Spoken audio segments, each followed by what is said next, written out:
তাকওয়া তিন প্রকার, একটা হলো আম, আর একটা খাস, একটা আখাসুল খাস। আম তাকওয়া হলো শুধু মুসলমান আছে সে, তার মধ্যে আর শরীয়ত তরিকতের কোনো বাস বিচার নাই, শুধু কাফের হয়ে যায় নাই। আর খাস তাকওয়া হলো वो काम करेंगे जिससे अल्लाह रसूल राजी हो, वो काम नहीं करेंगे जिससे अल्लाह रसूल नाराज हो। যেই কাজে আল্লাহ রসুল রাজি সেই কাজ করা, যেই কাজে আল্লাহ রসুল নারাজ সেই কাজ না করা, এটা খাস। আর আখাসুল খাস, ভেরি ভেরি ভিআইপি মুত্তাকি, এটা হলো ইত্তিকাউ মা ইয়াশগালু আনিল্লাহ। যেই কাজ আল্লাহর ধ্যান থেকে বিন্দু পরিমাণ সরাবে, যেই কাজের মধ্যে বিন্দু পরিমাণ সন্দেহ মনে হবে ইসলামের ব্যাপারে, ও সমস্ত জায়েজ কাজও ছেড়ে দেওয়া। আমার নবী হাদিসে বলেছেন যে কিয়ামতের আগে কেউ সুদ খেতে না চাইলেও সুদের ধুলাবালি লেগে যাবে গায়ে। এই যে আপনি যেগুলো বলছেন বিভিন্ন ইন্স্যুরেন্স, ব্যাংক, এখানে বিভিন্ন রকম শরীয়ত ভিত্তিক নিয়ম থাকলেও কিন্তু সুদের ছিটে ফোঁটা লেগে যাচ্ছে। এজন্য এটা আপনার ব্যাপার যে আপনি কত লেভেলের মুত্তাকি হবেন। আপনি যদি সর্বোচ্চ মুত্তাকি হতে চান তাহলে সবকিছু আপনাকে বাদ দিতে হবে, ঠিক কিনা? জোরে কথা বলেন না। আলেম করলো না হাফেজ করলো, ইমাম করলো না খতিব করলো, সেটা বিষয় নয়। আমার হিসেব আমার, কবরে আমার হিসেব আমার, আমার কেউ নাই। আল আখিল্লাউ ইয়াওমাইযিন বা'দুহুম লিবা'দিন আদু ইল্লাল মুত্তাকিন। সব বন্ধুরা সেদিন শত্রু হয়ে যাবে, একমাত্র মুত্তাকি নেককার আল্লাহওয়ালা বন্ধু যদি থাকে, কবরেও বন্ধু থাকবে, হাসরেও বন্ধু থাকবে। যারা সেলুনের মধ্যে দাঁড়িয়ে ফেলে দেয়, সেলুনের যে ময়লার একটা বড় আছে না ডাস্টবিন, ওখানে যদি একটা আপেল পড়ে আপনি এটা খাবেন না। কতজনের চুল ওখানে আছে। অনেক সময় 10 টাকা বা 20 টাকার নোট পড়ে গেলে এটাও নিবেন না, আপনি তুলে ফেলাইস করবেন। আর ওখানে যখন আপনি নবীজির সুন্নাত কেটে কেটে ফেলেন, অ্যাটলিস্ট এতটুকু ভাববেন যে আমার নবীর উপর কি হচ্ছে। এক সাহাবার মাত্র একটা দাড়ি ছিল, দুইটা দাড়ি, হযরত তালহা রাদিয়াল্লাহু তাআলা। উনি দুইটা দাড়ির লজ্জায় একদিন নবীর সামনে আসছেন, দুইটা কেটে। আমার নবী ওনার দিকে তাকাই নেন, উনি তাকাইলে নবী এদিকে ফিরে যায়, এদিকে তাকাইলে এদিকে ফিরে যায়। বলে, তালহা, ইয়া রাসূলুল্লাহ, আমি কি করেছি এমন আপনি আমার দিকে তাকাচ্ছেন না? বলে, তোমার দাড়ি দুইটা ছিল, ওখানে 70 জন ফেরেশতা খেলা করতো, তুমি ফেলে দিয়েছ। দাড়ি যার আছে সে চাইলেই মদ খেতে পারবে না, চাইলে জুয়া খেলতে পারবে না, চাইলে জুলুম করতে পারবে না, চাইলে ইফতিজিং করতে পারবে না, চাইলে কোনো শরীয়ত বিরোধী কাজ করতে পারবে না। দাড়ি বলবে তোর মুখে দাড়ি আছে, ঠিক কিনা জোরে বলেন না। দাড়ি টুপি আমাদের অনেক বড় বডিগার্ড। এই দুটা বডিগার্ডকে রাখেন, দাড়ি নিয়ে কবরে যান, আমার নবীকে দাড়িগুলো দেখান। আমাদের দেশে এমন এমন সন্তান আছে, মায়ের হাতে 500 টাকা দেওয়ার জন্য বউয়ের অনুমতি নেই। তাদেরকে বলে দেন, বাবা মার অবাধ্য হওয়ার শাস্তি কি জানেন? যে ব্যক্তি বাবা মার অবাধ্য হয়ে মারা যাবে, ইন্তেকালের সাথে সাথে তার গায়ে আঘাত থাকবে। যেটা কেউ দেখবে না সে দেখবে, আর ফেরেশতারা দেখবে, পশু পাখি দেখবে। বা আমার অবাধ্য ব্যক্তি এমন যে সে যদি গোটা জিন্দেগি তাহাজ্জুদের নামাজ পড়ে, আল্লাহ তার উপর রাজি হবেন। যে স্পষ্ট আমার নবী বলেছেন, রিদার রব্বে ফি রিদাল ওয়ালিদ ওয়া সাখাতুর রব্বে ফি সাখাতিল ওয়ালিদ। আল্লাহ সন্তুষ্টি হলো বাবা মায়ের সন্তুষ্টির উপরে ডিপেন্ডেন্ট। ধরেন 5 স্টার হোটেল, না 5 স্টার হোটেল চিনেন? যেখানে 5 তারকা হোটেল, যেখানে খুব উন্নত মানের 5টা ফ্যাসিলিটি আছে, 5 স্টার।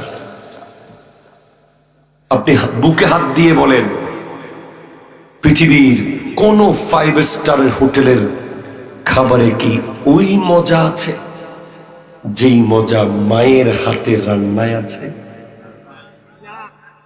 ঠিক কিনা বলেন বলেন বলেন। নাই। মা আর বাবা এমন এক নিয়ামত। এই গত শুক্রবারের ঘটনা, আমার মাহফিল ছিল চাঁদপুরে। আমি চাঁদপুর যাওয়ার পথে লাল মাই একটা পেট্রোল পাম্পে আমি একটা রং চা খেয়েছি। ওই চাটা খাওয়ার পরে হঠাৎ আমার ফুড পয়জন হয়ে গেছে। আমার এমন ভাবে পেট ব্যথা শুরু হয়েছে, আমি গাড়িতে মনে হয় কালিমা পড়ে ফেলতেছি, মৃত্যু হয়ে যাবে এমন পরিস্থিতি। আমার ড্রাইভার অত্যন্ত জোরে সমস্ত শক্তি দিয়ে গাড়ি চালিয়ে ঢাকা নিয়ে গেছে। রাত তখন 3:30। আমি ঢাকা ফরাজি হাসপাতালের ইমার্জেন্সিতে ঢুকতেছি। যেই মাত্র ডাক্তারের সামনে গিয়ে বসলাম, আমার পেট ব্যথা গায়েব। এতক্ষণ আমি কাঁদতেছি, চিৎকার করতেছি। ডাক্তারও অবাক হয়ে গেছে, কারণ অলরেডি তুলপার হয়ে গেছে ওখানে। আমার পরিচিত জনরা ডক্টর সব এক জায়গায় করে ফেলছে এনে। কই, আমার তো ব্যথা চলে গেছে। আমি এই রহস্য খুঁজে পাচ্ছি না। পরের দিন সকালে আমার মা ফোন দিয়েছে। আমার মা আমাকে বলছে যে গতকাল 3:30 বাজে তোর জন্য হাত তুলে দোয়া করছি রাত্রে। আমার আব্বা নাকি বিছানা থেকে বলতেছিল, তুমি এত জোরে জোরে আওয়াজ করে কার জন্য দোয়া করতেছো? বলে, আমার ছেলে রাস্তায়, তার জন্য দোয়া করতেছে। আপনি জানেন না এই বাবা আর মা কত বড় নিয়ামত। আজকে আমাদেরকে বাবা মার অবাধ্য হলে শাস্তি কি, এটার ওয়াজ করতে হয়। কেন? কারণ দাঁত থাকিতে দাঁতের মূল্য আমরা বুঝি না। আজকে কতজন এখানে আছে যার কাছে 10টা নয় 100টা পাঞ্জাবি কিনে দেওয়ার টাকা আছে, কিন্তু বাপ তো নাই। 1000 শাড়ি কেনার টাকা আছে, মা নাই। মা আর বাপ, বাবার কথা আমি কি বলবো আসলে। বাবা যদি বিছানায় শুয়ে শুয়ে প্রস্রাব পায়খানাও করে, কিছুই যদি করতে নাও পারে, অন্তত মাথার উপরে হাত দিয়ে যদি বলে যে আমি তো আছি।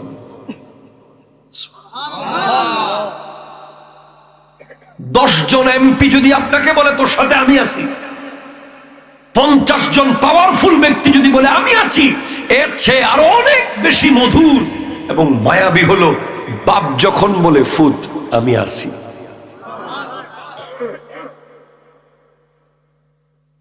মা আর বাবা, এই দুটা ব্যক্তি যার ঘরে আছে, সে বিল গেটসের চেয়েও পয়সাওয়ালা, সে ইলন মাস্কের চেয়েও পয়সাওয়ালা। তার ঘরে 2 জন FCPS ডাক্তার আছে, যার ঘরে বাবা আর মা জীবিত আছে। আর সে বড় দুর্ভাগা, সে বড় বোকা, সে বড় গাধা, সে বড় বেকুব যে বউয়ের কথায় 3 ভাই মিলে মা বাবাকে ভাগ করে ফেলেছে। জানুয়ারি তোর ভাগে, ফেব্রুয়ারি উমুকের ভাগে, মেজো ভাইয়ের ভাগে, মার্চ সেজো ভাইয়ের ভাগে। জানুয়ারি শেষ হয়ে গেলে আর প্যারাসিটামল কিনে না, ফেব্রুয়ারি ফুরিয়ে গেলে আর একটা নাপা কিনতে পারে না, মার্চ শেষ হয়ে গেলে মায়ের জন্য একটা পান পর্যন্ত কিনে না। এত বড় ব্যাককল গাধা পৃথিবীতে নাই, ঠিক কিনা জোরে কথা বলে।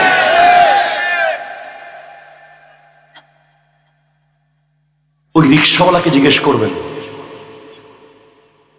ওই ট্রাক থেকে যে ইট নামাচ্ছে হাজার হাজার, তাকে জিজ্ঞেস করেন এত কষ্ট কেন করিস? বলবে সংসারটা একটু বড়।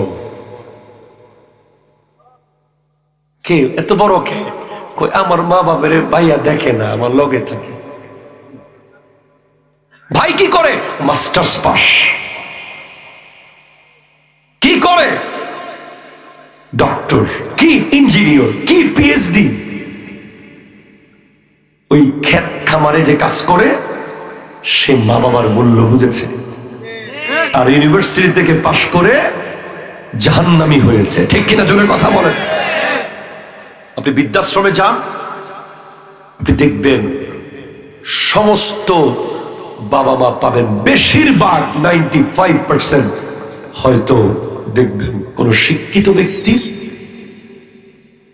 অথবা কোন স্মার্ট ব্যক্তির। কোন কৃষকের বাপ মাকে আপনি বৃদ্ধাশ্রমে পাবেন না, কোন হুজুরের বাপ মাকে আপনি বৃদ্ধাশ্রমে পাবেন না। কারণ কৃষক আর শ্রমিক মনে করে যে আমার তো কিছুই নাই, সম্পদ বলতে বাপ আর মা। আল্লাহ বুঝার তৌফিক দান করুক, আমিন জোরে বলেন। আমার নবীজি স্পষ্ট বলেছেন, আজকের বিষয়ের দুটা পয়েন্ট ওই হাদিসে আছে। এক, লা তুশরিক বিল্লাহি শাইয়ান ইন কুতিলতা আও হুররিকতা, কখনো আল্লাহর সাথে শিরিক করবে না। আল্লাহর কালিমার পরপর, আল্লাহর ইবাদতের পরপর, আল্লাহর আনুগত্যের পরপর সব জায়গায় যার কথা এসেছে বাবা আর মা। আল্লাহর কথা বললেই ইজা যুকিরতু যুকিরতা মাই, হাদিসে কুদসি, যেখানে আমি আল্লাহ স্মরণ হবে ওখানে আপনি নবীর জিকির হয়ে যাবে। আল্লাহ এবং রাসূলের ব্যাপারটার পরপর এই হাদিসে আমার নবী বলছেন, ওয়ালা তাতরুকান্না ওয়ালা তাউকান্না ওয়ালিদাইকা, বাবা মায়ের বিরুদ্ধে যাওয়া যাবে না। কেমনে যাওয়া যাবে না? যে বকা দিলে তো সামান্য ব্যাপার, চোয়ার মারলে তো সামান্য ব্যাপার, কিছু একটা বললে তো সামান্য ব্যাপার। ইন আমারাকা আন তাখরুজা মিন আহলিকা ওয়া মালিক, যদি বাবা মা তোমাকে সম্পদ থেকে বঞ্চিত করে, সংসার থেকে বের করে দেয়, এরপরেও তাদের বিরুদ্ধে যাওয়া যাবে না।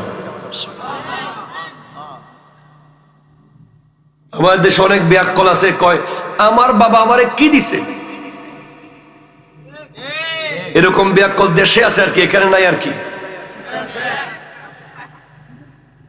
আমার বাবা আমারে কি দিয়া গেছে, জন্ম দিলে হয়, কি করে দিয়ে গেছে, আমরা কিভাবে আছি। খবরদার, এই কথা যে বলবে সে জাহান্নামী, সে জাহান্নামী, সে জাহান্নামী। তোমার বাপ যে তোমার দুনিয়া দেখাইছে, that's enough। মায়ের তো আল্লাহ, মা। আমি সব জায়গায় এই কথাটা বলি, খুব এনজয় করি বলতে। পৃথিবীর কোন 5 স্টার হোটেলে গিয়ে আপনি সময়ের পরে 1 মিনিট দেরিতে গেলে যত টাকা পকেটে থাকুক খাবার পাবেন না। লিখে দেবে no food, we are sorry, আমাদের খাবার অফ। কিন্তু মায়ের চুলায় সারা রাত খাবার থাকে, মায়ের হোটেলে সব সময় খাবার থাকে। 5 স্টারের ওয়েটার যখন 2-4টা ইংরেজি বলেছে, sir please try this, it is our new food, please sir give the star in our Facebook page, তখন আপনি বলছেন চট করে 500 টাকার নোট দিয়ে দিয়েছেন। বাপরে বাপ, এতে তো মাস্টার্স পাস মনে হয়, যে আমারে খাবার এনে দিল পাকঘর থেকে। আপনি টিপস হিসেবে 1000 টাকা মিনিমাম। পরিচিতি মাত্র 5 মিনিটের। 5 মিনিট আগেও সে আপনাকে চিনত না, আপনি তাকে চিনতেন না। 5 মিনিটের 2-4টা ইংরেজি শব্দ শুনে আপনি 1000 টাকা ছট করে দিয়ে দিয়েছেন, অথচ সেই ওয়েটার আপনাকে খাবার এনে দিতে পারবে, খাওয়াই দিতে পারবে না। আর আপনার মা যে আপনাকে কত রকম করে খাওয়াইছে, কত কিছু বুঝিয়ে বুঝিয়ে খাওয়াইছে, কিছুক্ষণ পাখি দেখিয়ে খাওয়াইছে, কিছুক্ষণ বাইরে এনে খাওয়াইছে, কিছুক্ষণ ঘরে নিয়ে খাওয়াইছে। কোন টেস্টটা আপনার মুখে পারফেক্ট এটা বোঝার চেষ্টা করেছে বহুদিন ধরে। মাকে যদি ওয়েটারের বিল দেওয়া যেত তাহলে গোটা চূড়ার উগাট বিক্রি করে দিলেও দেওয়া শেষ হতো না। আজকের দিনে সেই বাপ মার বিরুদ্ধে সন্তান যায়। কোরআন বলছে ফালা তাকুল্লাহুমা উফ, তাদেরকে উফ বলবে না, শুধু উফ। তুমি এত ক্যাটক্যাট করো কেন, তুমি এত ব্যাট ব্যাট করো কেন, তুমি এত আওয়াজ কেন করো, বুড়া কানে এত বেশি কথা কেন বলো, এত ডিস্টার্ব কেন করো, এগুলো বলা তো হারাম হারাম হারাম। জাস্ট উফ। ইউনো উফ কি?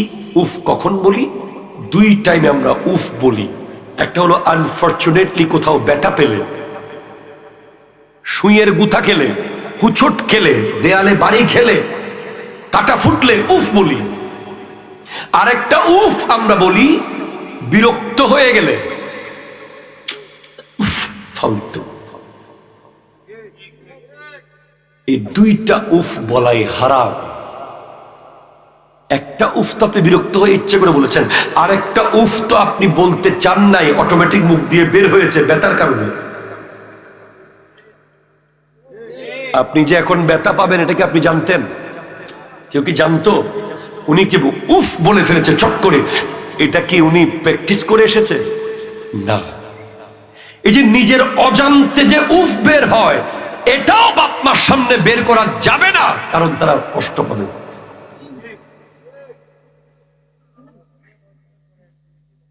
এই আয়াত থেকে দালালাতুন নস বের হয়েছে অনেকগুলো মাসলা। বাবা মার থেকে খেদমত নেওয়া হারাম। অনেক পোলাপাইন আছে মোটর সাইকেল নিয়ে 24 ঘন্টা ঘুরতে পারে, কিন্তু ঘরের বাজার করতে পারে না। ঠিক কিনা বলেন না? বলেন না? বলেন। বাজার কে করে? বাপ, বুড়া বাপ। অনেক পোলা আছে এত বড় দামরা পোলা, মায়ের জন্য কাপড় চোপড় রেখে চলে আসে না ধুয়ে। খবরদার, করা যাবে না। অনেকে এমন আছে বাপ মাকে টাকা দেয় ঋণ হিসেবে, এগুলো ফেরত দিয়ে দেরি হলে কথা বলে, আমার টাকা দিচ্ছ না কেন, আমার থেকে যে তুমি খাওলাত নিছো না, এটা বলাও হারাম। ইভেন বাপ মা যদি কোনো ছেলেকে মেরে ফেলে, এটার কেসাস নেওয়াও হারাম। এটা একমাত্র বিচার করতে পারবে কে? বাবা মার বিরুদ্ধে যাওয়ার জন্য কোন আদালত পৃথিবীতে নাই। ইসলাম অনুযায়ী তাদের অবস্থান এমন। এরপরে আপনি জানেন নবীজির সাহাবা হওয়ার মূল্য কত? নবীজি ইরশাদ করেছেন, মান, সুবহানাল্লাহ বলতেছেন না, লা তামুসসুন নারু মুসলিমান রানি ওয়া মান রাআ মান রানি, যে ব্যক্তি মুসলমান অবস্থায় আমাকে দেখেছে এবং তাকে যে দেখেছে মুসলমান অবস্থায়, তাদের কাউকেই জাহান্নামের আগুন টাচ করবে না। সাহাবা, তাবেঈন। এক মিনিটের সাহাবার মূল্য সমস্ত গাউসুল আজমের উপরে। খাইবরের যুদ্ধে এক কালো সাহাবা, উনি আমার নবীর সামনে আসলেন, এসে বলে, ইয়া রাসূলুল্লাহ, আপনি আমাকে মুসলমান বানিয়ে দেন। আমার নবী তাকে কালিমা পড়িয়ে দিলেন। সে যুদ্ধের মাঠে গেল, সাথে সাথে শহীদ হয়ে গেল। না নামাজ পড়তে পেরেছে, না রোজা রাখতে পেরেছে, না হজ, না যাকাত, না ইবাদত, না রিয়াজত, কিন্তু আমার নবী বলছেন ওয়া হুয়া ফিল জান্নাতে মাআল হুরাইন, সে জান্নাতে দুইটা হুর নিয়ে ঘুরতেছে। কি তার অ্যাচিভমেন্ট? কি? ঈমানের সাথে নবীকে দেখা এবং ঈমানের সাথে দুনিয়া থেকে পর্দা করা। হযরতে ওয়াইসুল কারানী আমার নবীর আমলে এই পৃথিবীতে ছিলেন, করণ শহরে। চাইলেই নবীকে দেখতে যেতে পারতেন, কিন্তু আমার নবীকে দেখতে পারেন নাই বলে সাহাবী হতে পারেন না। আর আবু জেহেল নবীজিকে দেখেছে অনেকবার, ঈমান ছিল না বলে সাহাবী হতে পারে নাই। দুজনের দুইটা ছিল না। ওয়াইসুল করণীর ঈমান ছিল, নবীকে দেখেনি। আবু জেহেলে নবীকে দেখেছে, ঈমান ছিল না। ওয়াইসুল করণী রাদিয়াল্লাহু তাআলা নবীকে দেখতে পেলেন না কেন প্রশ্ন যদি করেন, উত্তর আসবে বহুবার বের হয়েছিলাম দেখতে যাব নবীকে, কিন্তু বারবার স্বপ্নে নবীজি বলেছেন, ওয়াইসুল করণী আমাকে দেখতে আসতে হবে না, তোমার মা একা, তোমার মা অসুস্থ, তোমার মায়ের সেবা করো, আমি তোমার ঘরে চলে আসবো। আপনি মার জন্য 500 টাকা দিতে পারেন না, ওয়াইসুল করণী সাহাবার হওয়ার সার্টিফিকেট স্যাক্রিফাইস করেছে। ওয়াইসুল করণী রাদিয়াল্লাহু তাআলা মায়ের সেবা করার জন্য সাহাবা হন নাই। অবদ্দা বুঝিন না, হইতে লাগবে না, বুঝতে লাগবেন না বাজি, বুঝির হন না, বুঝি সিটাইঙ্গে ভাষায় কানেক্ট কেন কথা বল, তাই নাকি?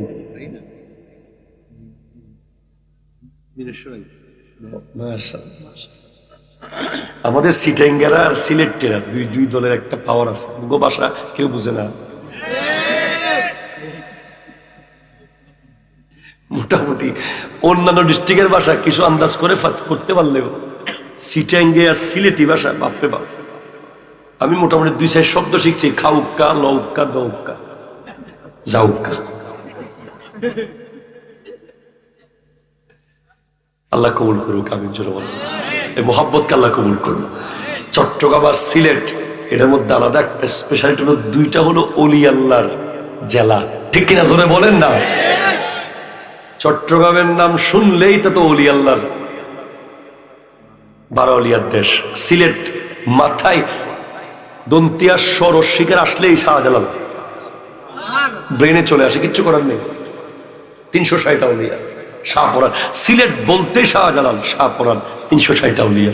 জাফলং সাদা পাথর, সাদা পাথর তো আছে না, ওগুলোর কথা আমরা এত কখনো মাথায় আনিও না, ওগুলো দেখলে দেখলাম, না দেখলে না দেখলাম। কিন্তু আসলে আজকে আমার ড্রাইভার বলতেছে, হুজুর সুযোগ তাহলে চলেন না শাহজালালের জিয়াদ করি আসে, বহুত দূর বেড়া। আল্লাহ কবুল করুক, আমিন জোরে বলেন। যেখানটা আমি ছিলাম, আপনি আজকের মাহফিল থেকে এটা মাথায় নিয়ে যান যে গোটা দুনিয়া পরিমাণ সম্পদ, গোটা পৃথিবীতে নাও কারেন্ট যত সম্পদ আছে, টাকা পয়সা, স্বর্ণ মণি মুক্তা হীরা জহরত সব দিয়ে দিলেও সাহাবী হওয়ার সুযোগ নেই। আছে? কারণ নবীজিকে দেখতে হবে। এমন একটা দামি জিনিস ওয়াইসুল করণী স্যাক্রিফাইস করেছেন, ওটা হন নাই মায়ের জন্য। আর আপনি 500 টাকা মাকে দেন না। আপনি একটা প্যারাসিটামল কেনার আগে ভাবেন যে আমি কেন করবো, আমার ভাই কই। ডাক্তার দেখানোর আগে কোন আমি কেন দেখাবো, আমার ভাই কই। খবরদার, আজকে তওবা করেন। আপনি যদি একটা মিনিট বাবা মার সোহবতে থাকতে পারেন, 1 মিনিট, হয়তো ওই 1 মিনিট আপনার জান্নাতে যাওয়ার কারণ হয়ে যেতে পারে। এটা মাথায় রাখবেন। পরে আমার নবী হযরত ওমর আর হযরত আলী, এই দুজন রাদিয়াল্লাহু তাআলা আনহুমা, এই দুজনকে বলেছেন ওয়াইসুল করণীর দোয়া নিও। সাহাবী দোয়া নেবে তাবেঈর কাছে, বলে কেন? বলে ওয়াইসুল করণী মাকে রাজি করেছে। আল্লাহ কবুল করুক, আমিন জোরে বলেন। আল্লাহুম্মা সাল্লি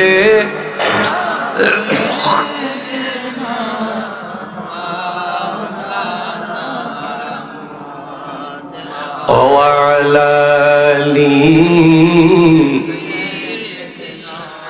মা। বাস আমার মাহফিল, আমি আমার বিষয়ের মোটামুটি শেষ করেছি। এখন অডিয়েন্স থেকে 3টা প্রশ্ন নেব, শুধু 3টা প্রশ্ন। অডিয়েন্স 3টা প্রশ্ন করবে, 3 জন যুবক, তাদের ব্যক্তিগত পার্সোনাল কোনো প্রবলেম, যারা ইসলামী সমাধান চায়, মানসিক কোনো প্রবলেমে আছে, ব্যক্তিগত কোনো প্রবলেমে আছে, নিজের নাম না বলে কোনো বন্ধুর নামে বলতে পারেন, কোনো প্রশ্ন থাকলে করতে পারেন। এরপর আমি চলে যাব, শেষ করে দেব। আছে কারো কোনো কেউ জানার আছে? বর্তমান সিচুয়েশন, পৃথিবীর অবস্থা, চলমান প্রবলেম ইমান আকীদা সম্পর্কে। Very good. জি, বর্তমান যারা আলেম উলামা, যারা মাদ্রাসার স্টুডেন্ট বা ইমাম সাহেবরা আছে, তারা অনেকে যে সোনালী লাইফ ইন্স্যুরেন্স নামে বিভিন্ন জিনিসের সাথে সম্পৃক্ত হয়ে আছে, এটা কতটুকু ইসলাম সম্মত বা দার্শনিক বিষয়ে একটু আমি দেখেন আপনি কি বলতে চেয়েছেন আমি বুঝতে পেরেছি। তাকওয়া তিন প্রকার। কয় প্রকার? তিন প্রকার। একটা হলো আম, আরেকটা খাস, একটা আখাসুল খাস। আম তাকওয়া হলো শুধু মুসলমান আছে সে, তার মধ্যে আর শরীয়ত তরিকতের কোনো বাস বিচার নাই, শুধু কাফের হয়ে যায় নাই। আর খাস তাকওয়া হলো वो काम करेंगे जिससे अल्लाह रसूल राजी हो, वो काम नहीं करेंगे जिससे अल्लाह रसूल नाराज हो। যেই কাজে আল্লাহ রসুল রাজি সেই কাজ করা, যেই কাজে আল্লাহ রসুল নারাজ সেই কাজ না করা, এটা খাস। আর আখাসুল খাস, ভেরি ভেরি ভিআইপি মুত্তাকি, এটা হলো ইত্তিকাউ মা ইয়াশগালু আনিল্লাহ। যেই কাজ আল্লাহর ধ্যান থেকে বিন্দু পরিমাণ সরাবে, যেই কাজের মধ্যে বিন্দু পরিমাণ সন্দেহ মনে হবে ইসলামের ব্যাপারে, ও সমস্ত জায়েজ কাজও ছেড়ে দেওয়া। আমার নবী হাদিসে বলেছেন যে কিয়ামতের আগে কেউ সুদ খেতে না চাইলেও সুদের দুলাবালি লেগে যাবে গায়ে। এই যে আপনি যেগুলো বলছেন বিভিন্ন ইন্স্যুরেন্স বা ইসলামী ব্যাংক, এখানে বিভিন্ন রকম শরীয়ত ভিত্তিক নিয়ম থাকলেও কিন্তু সুদের ছিটে ফোঁটা লেগে যাচ্ছে। এজন্য এটা আপনার ব্যাপার যে আপনি কত লেভেলের মুত্তাকি হবেন। আপনি যদি সর্বোচ্চ মুত্তাকি হতে চান তাহলে সবকিছু আপনাকে বাদ দিতে হবে, ঠিক কিনা? জোরে কথা বলেন না। আলেম করলো না হাফেজ করলো, ইমাম করলো না খতিব করলো, সেটা বিষয় নয়। আমার হিসেব আমার,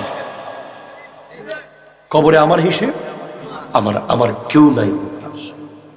আল আখিল্লাউ ইয়াওমাইযিন বাদুহুম লিবাদিন আদু ইল্লাল মুত্তাকিন। সব বন্ধুরা সেদিন শত্রু হয়ে যাবে, একমাত্র মুত্তাকি নেককার আল্লাহওয়ালা বন্ধু যদি থাকে, কবরেও বন্ধু থাকবে, হাসরেও বন্ধু থাকবে।